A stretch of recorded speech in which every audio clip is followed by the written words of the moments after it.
얼마 전에 우리가 다니엘 기도회 나누었죠. 제가 다니엘 기도회 보면서 참 많은 분들의 간증을 들었지만 특히 그 중에서도 김유비 목사님 간증 잘 기억에 남아 있는데요. 왜 그러냐 하면 이 목사님의 이 살아온 삶이 너무도 이제 힘들고 어려웠기 때문입니다. 목사님은 알코올 중독자인 아버지 밑에서 가난하고 특히 아버지의 폭력 때문에 참 고생을 많이 했다고 합니다. 그분 말로는 늘 시커멓게 멍든 이 몸을 이끌고 학교에 다녀야만 했는데요. 그럼에도 어머니마저 이 아버지가 너무도 폭력을 가하니까 자주 가출을 하시는 바람에 제대로 이 의지할 곳도 없이 늘 마음의 불안과 이렇게 아픔 속에서 홀로 어린 시절을 견뎌야만 했습니다. 그래서 이 목사님은 고등학교를 일부러 기숙사가 있는 학교로 시험을 봐서 들어갔다 해요. 어떻게든 빨리 이 집을 떠나야만 했다, 이제 그런 마음이었는데요. 그런데 그마저도 아버지를 만날 때마다 아버지는 심한 욕설로 또 계속해서 폭행을 가했다고 했습니다. 그러면서 이 삶에 이 목사님이 회의감이 든 거예요. 다른 친구들을 보면 가정마다 참 사랑을 받고 저렇게 행복하게 지내는데 나는 왜 이런 가정에 태어나야 했는가? 내가 선택한 것도 아닌데 나는 왜 이렇게 괴로움 속에 살아야 하는가? 이런 이제 자책감이 들면서 밥을 먹다가 상을 뒤엎고 그리고 스스로 생을 마감하려고 한 나무, 은행나무 곁으로 갔다고 합니다. 근데 그마저도 잘 되지 않아서 너무도 비참해 있을 그때에 자기도 모르게 하나님을 만나게 되었다 고백을 했어요. 이 목사님은 늘 하나님을 저주하던 삶을 살았다고 했습니다. 하나님이 계시면 내가 이렇게 살 리가 없다는 것이죠. 내가 이렇게 힘들고 비참한데 하나님이 정말 계시다면 이게 말이나 되느냐, 늘 그렇게 하나님의 존재를 부정했었다 했는데 그때에 자기가 생을 마감하려 하는 그때에 자신을 하나님이 찾아와 주시고 만나 주셨다 이야기를 했습니다. 그러면서 하나님께서 말씀하시기를 유비야, 조금만 더 참고 견뎌다오. 나는 너가 너의 이 삶처럼 상처받고 힘든 자들을 공감해주고 치유하는 그런 사람이 되기를 원한다, 이렇게 말씀해 주셨다는 거예요. 그래서 목사님은 그 하나님을 만난 뒤로 이제 인생이 바뀌고 그리고 열심히 공부해서 또 신학교를 가고 그리고 목회자로 살면서 또 지금은 한 사람을 위한 그렇게 김유비닷컴이라는 치유 사역을 하고 계신데요. 김유비 목사님이 이렇게 말하시더라고요. 사탄은 우리의 결핍, 우리의 어려움을 보면서 넌 쓸모없는 인생이야, 너는 살 가치가 없어, 이렇게 이야기를 하지만 하나님은 너를 향한 분명한 계획이 있다. 하나님은 말씀하신다는 거예요. 너는 살아야 한다. 너는 하나님 안에서 꿈과 계획이 있다, 이렇게 말씀해 주신다는 거예요. 여러분, 우리의 인생은 다 고난이 있고 역경이 있습니다. 그러나 이것을 우리가 어떻게 바라봐야 되는가? 저는 이것이 그리스도인의 모습이라고 생각합니다. 우리의 삶이 힘들고 어려울지라도 고난이 있을지라도 하나님 안에 있을 때 다 그 의미와 가치를 찾게 됩니다. 오히려 아픔과 상처가 오히려 우리에게 통로가 되고 사명이 되고 비전이 되어서 강한 무기가 될 수 있다는 것이죠. 여러분, 우리가 이것이 예수님을 믿는 이유입니다. 어느 누구나 고난 없는 사람은 없습니다. 어떤 사람은 다른 사람의 이러한 고난을 보면서 참 절망적이다 할지라도 주님을 만나고 주님 안에 있으면 그 이유와 목적을 찾을 수 있게 됩니다. 주님은 우리에 대한 계획과 뜻이 있기 때문입니다. 여러분, 우리가 힘들수록 더 하나님께 나아가 우리도 우리를 향한 주님의 뜻과 계획을 발견하며 또 하나님의 꿈과 비전을 이루어나가는 우리의 삶이 되기를 소망합니다. 오늘 말씀도 이러한 부분을 우리에게 이야기해주고 있는데요. 25절을 보면 12회를 혈루증으로 알아온 한 여자가 있어, 이렇게 얘기를 합니다. 오늘 본문의 주인공은 이처럼 혈루증을 알아온 한 여자에 대한 내용인데요.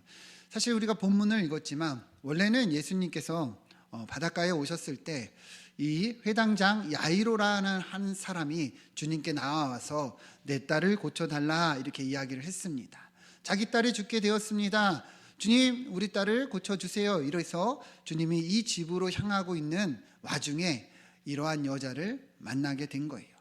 사실상 쉽게 말하면 이 본문의 두 상황이 겹치게 된 것이고, 이 여인이 어떻게 보면 이제 끼어들었다 볼 수도 있는데요.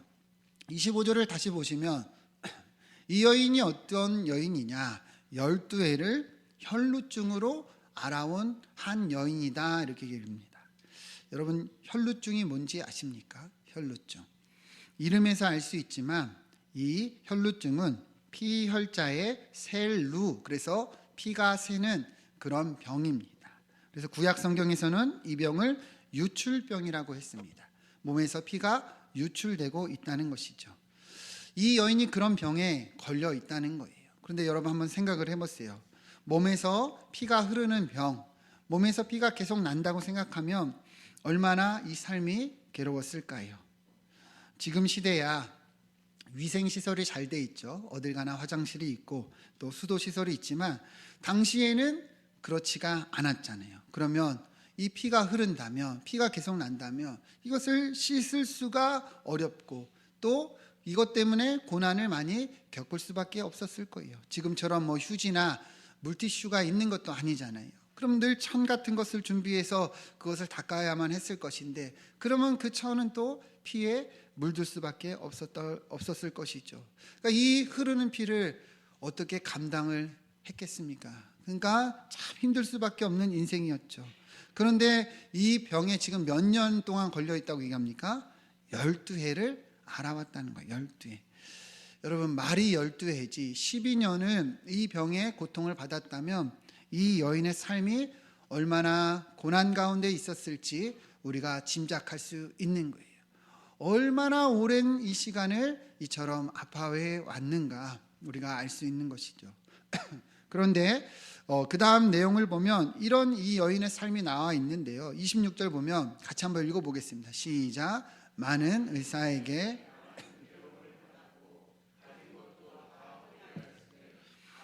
효험이 없고 도리어 더 중하여던 차에. 아멘. 그러니까 12해를 이 혈루증으로 고생을 겪었어요. 근데 이 여인은 어떻게든 이 병을 고치려고 했던 거예요. 그래서 많은 의사들을 찾았는데 어떻다고 말합니까? 많은 괴로움을 오히려 받았다는 거예요. 왜 그러냐면 그 당시의 의사는 지금과 같은 의사가 아니에요. 2000년 전에 여러분 한번 생각을 해보세요. 어떤 의학이 발달했겠습니까? 그저 구전으로 전해오는 어떤 의술, 그리고 뭐 민간치료법. 학자들에 따르면 우리나라랑 좀 비슷한데요. 이때의 약들이 짐승의 어떤 변을 말려가지고 먹거나 아니면 곤충들 같은 것을 잡아서 먹는 그런 이제 약들이 많았다고 합니다.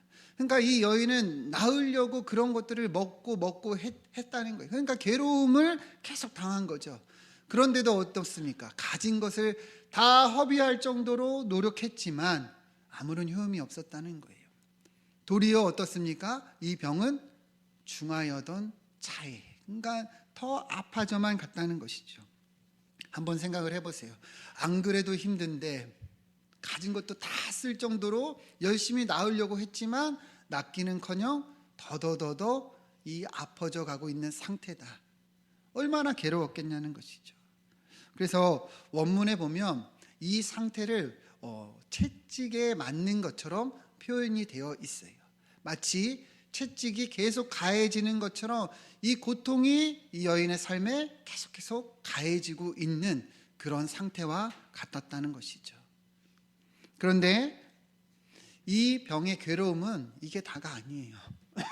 율법은 이 병을 부정하다고 말합니다. 레위기 15장 2절부터 보시면 이스라엘 자손에게 말하여 이르되 누구든지 그의 몸에 유출병이 있으면 그 유출병으로 말미암아 뭐라고 얘기합니까? 부정한지라 얘기를 합니다. 그러니까 이 혈루병이 무슨 병이에요? 부정한 병이에요. 그래서 이 유출병으로 말미암아 부정함이 이러하니 곧 그의 몸에서 흘러나오든지 그의 몸에서 흘러나온 것이 막혔든지 부정한즉 4절 5절 보면 유출병이 있는 자가 눕는 침상을 다 부정하고 그가 앉았던 자리도 다 부정하니 그의 침상에 접촉하는 자는 그의 옷을 빨고 물로 몸을 씻을 것이며 저녁까지 부정하리라 이렇게 얘기를 합니다. 그러니까 안 그래도 이 병으로 인해서 괴로운데 이 병에 걸리면 율법으로도 부정해지는 거예요. 우리가 나병 환자 할 때도 나누었지만 부정하다는 것은 영어 성경으로 보면 unclean이라고 되어 있다 그랬죠. 더럽다는 거예요. 그러니까 병으로도 괴로운데 사람들의 인식도 어떤 거예요? 이 여인은 더러운 여인이라는 거예요. 더러운 사람이라는 거예요. 그래서 이 여인이 앉은 자리마다, 이 여인이 눕는 자리마다, 이 여인이 닿는 것마다 다 더러워져서 누구라도 접촉하면 그 사람도 부정해지는 거예요. 그러니까 여러분 얼마나 힘들었겠냐는 거예요. 그래서 이 병에 걸리면요 나가야만 했습니다. 민수기 5장 2절 3절 보면 이스라엘 자손에게 명령하여 모든 나병 환자와 유출증이 있는 자와 죽음으로 부정하게 된 자를 다 진영 밖으로 내보내라는 거예요. 같이 살 수가 있다는 거예요, 없다는 거예요? 없다는 거예요. 이 병에 걸리는 것은요 거의 그냥 나병이랑 같은 수준이에요. 거의 죽음으로 부정하게 된 시체와 같은 존재처럼 여겨져서 이 진영 밖으로, 그러니까 공동체에서 격리되어 살아야 했다는 거예요. 남녀를 망년하고 다 내보내라는 거예요. 그래서 이 진영을 더럽히게 하지 말라. 그러니까 이 사람 때문에 더러워질 수 있다, 이 사람이 더러움의 근원이 된다, 나가라는 거예요. 안 그래도 괴로워요. 이 병으로 인해 힘들어요. 가진 것도 다 허비했어요. 병은 더 중하여져 가고 있습니다. 그런데 나로 인해서 다른 사람들도 부정해지는 그러한 이 불쌍한 병이 걸려버린 거예요. 더욱이 가족들과도 함께 할 수 없고 지인들과도 함께 할 수 없고 그렇게 격리되어 홀로 살아야만 하는 그러한 삶이었다는 것을 우리는 알 수 있는 것이죠. 그러했던 그녀가 지금 어떤 거예요? 예수님께 나아가고 있는 거예요. 그냥 어떤 병에 걸린 여자가 예수님께 나아갔구나, 이게 아닌 거죠.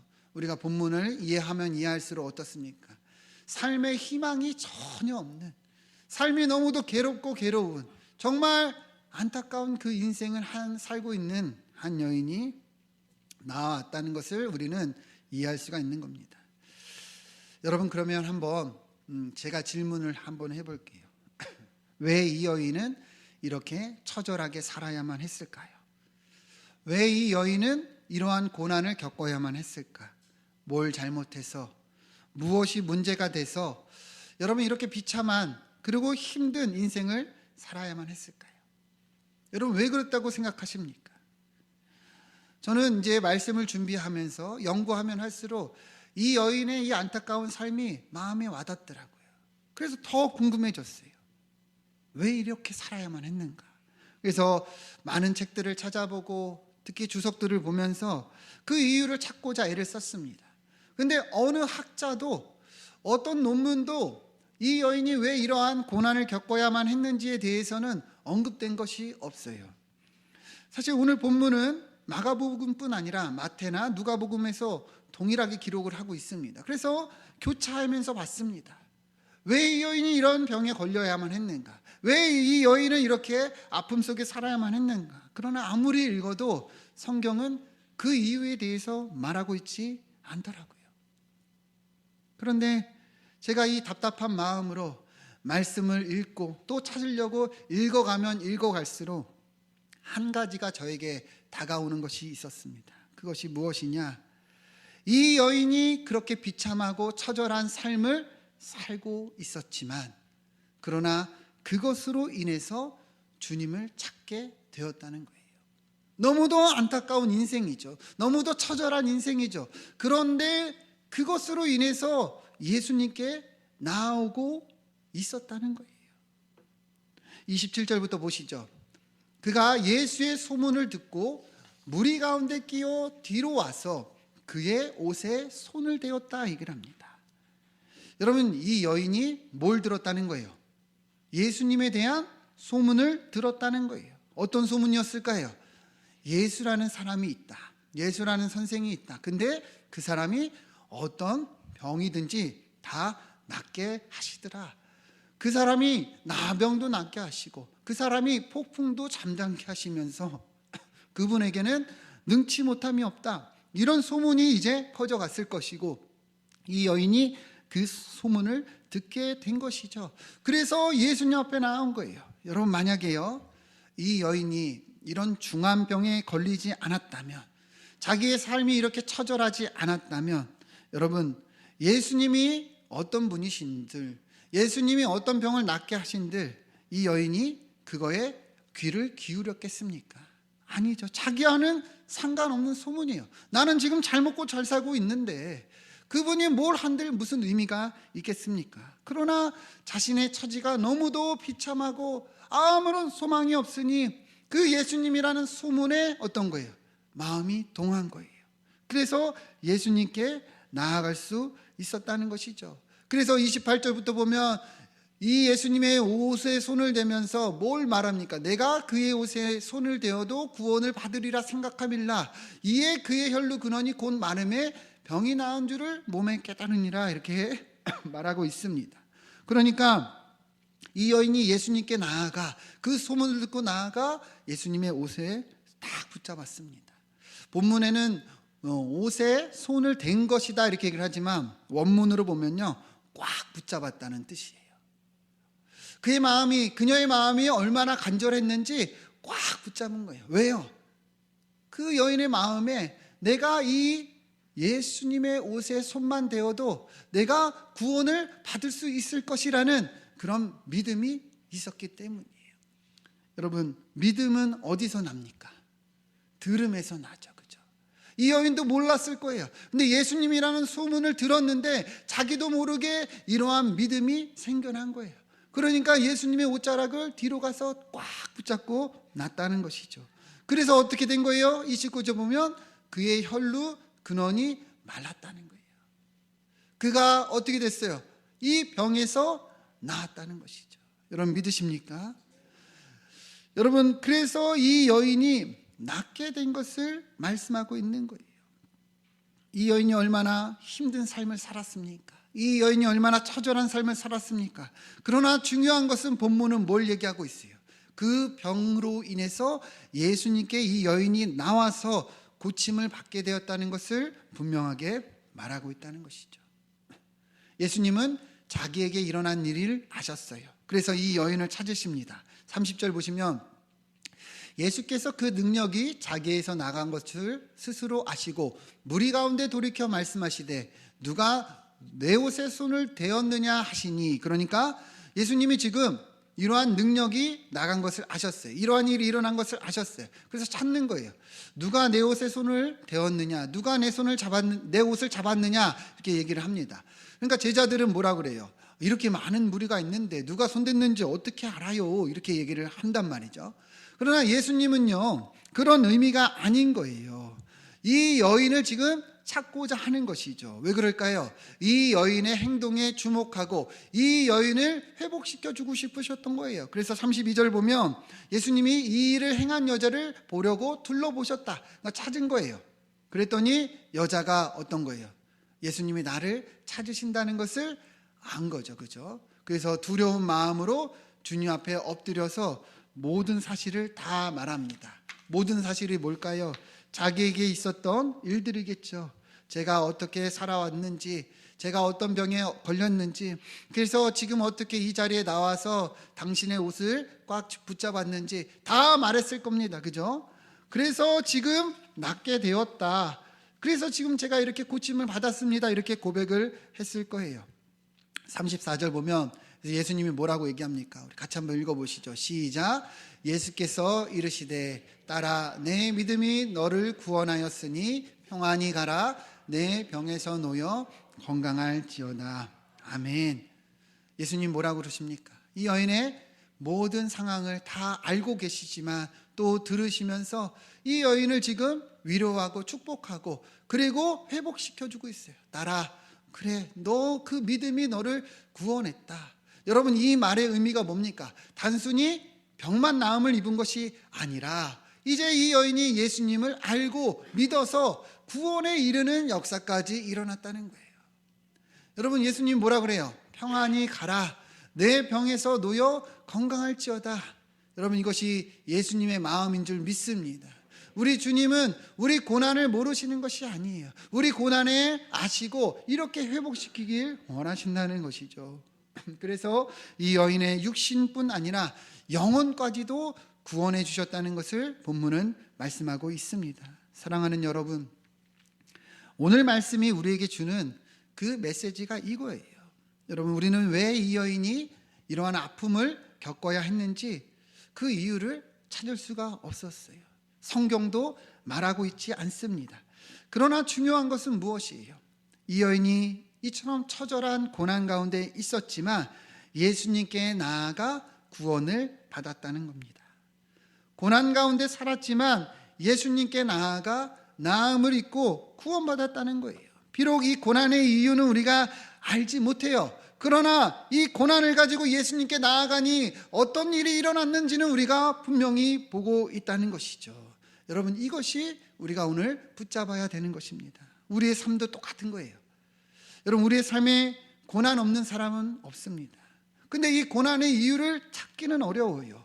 왜 이런 고난을 겪는지, 왜 이런 아픔을 겪는지, 그 김유비 목사님처럼 그냥 자기가 선택한 것도 아닌데 그런 가정에서 태어날 수도 있고 장애를 겪을 수도 있고 아픔을 겪을 수도 있어요. 뭘 잘못해서도 아니고 뭘 실수해서도 아니에요. 저는 수없이 목회를 하면서 그런 분들 많이 봤어요. 성실하게 일해도 고난이 찾아오고요, 열심히 신앙생활 했는데도 병에 걸리고요, 장애가 생기고요, 자녀가 아프고요, 정직하게 살아도 사업에 실패하고 부도 맞는 경우들 수두룩하게 봤습니다. 왜 이런 일을 겪는가? 이유를 알 수가 없어요. 내가 잘못한 것도 아닌데. 여러분, 인간적으로는 뭐 찾아보면 찾을 수 있겠죠. 그런데 그게 근본적인 이유는 아니에요. 그러나 중요한 것은 성경이 우리에게 무엇을 말씀하고 있냐는 거예요. 오늘 본문이 우리에게 뭘 얘기하고 있냐는 것이죠. 고난이 있을 때에 누구에게 나아가라는 거예요? 예수님께 나아가라는 거예요. 고난 가운데 있을 때, 처절하게 아픔과 슬픔 속에 있을 때 누구의 옷자락을 잡으라는 거예요? 예수님의 옷자락을 잡으라는 거예요. 그러면 우리 주님이 우리 마음을 아시고 회복시켜 주시고 그리고 소망을 주신다는 것입니다. 고난이 올 때 우리는 누구에게 나아가야 합니까? 예수님께. 여러분, 반드시 이것을 기억하시기를 축원드립니다. 자동차를 타고 가다 보면, 제가 얼마 전에 제주도에 갔는데 처음 전기차를 한번 렌트를 해봤습니다. 근데 전기차의 특징이 조용하고 그리고 잘 이렇게 나가는데 이렇게 금방 또 충전을 해줘야 돼요. 그래서 보니까 얼마 안 달렸는데 벌써 충전하라고 뜨더라고요. 그래서 노란불이 이렇게 뜹니다. 여러분, 이 말은 뭐겠어요? 충전하세요, 그렇죠? 네. 여러분, 우리가 자동차 뭐 다 똑같잖아요. 기름이 다 떨어지면 노란불 뜨잖아요. 그 노란불 뜨면 어떻게 해야 됩니까?